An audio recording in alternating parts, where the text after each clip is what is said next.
A 41-year-old television comedian with no political experience, now the leader of a country at war with Russia. We did it together.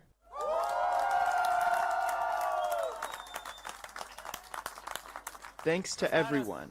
Now there will be no pathetic speeches. I just want to say thank you. Zelensky combined a slick social media campaign with his image as an outsider, capitalizing on a swell of public anger at the old Ukrainian politics of cronyism and corruption. His defeated rival, incumbent Petro Poroshenko, offered his congratulations. I will leave the office, but I want to announce firmly I will not leave politics. Poroshenko later wrote on Twitter, "You may just look at the celebrations in the Kremlin on the occasion of the elections.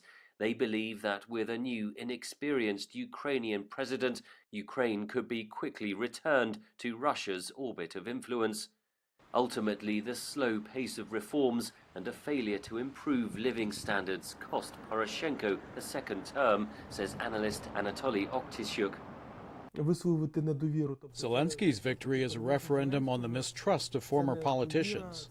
Critics highlight Zelensky's ties to exiled oligarch Ihor Kolomoisky, who is accused of bank fraud and who owns the TV channel that broadcasts his show.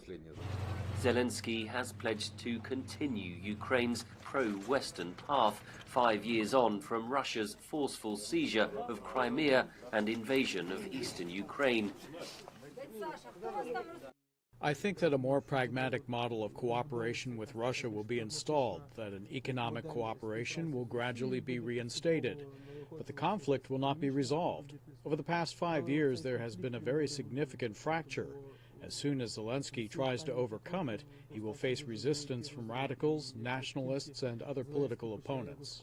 Poroshenko is expected to hand over power next month, giving the comedian who played the president on TV a shot at the real thing, a big step into the political unknown, an indication of how desperate Ukrainians are for change.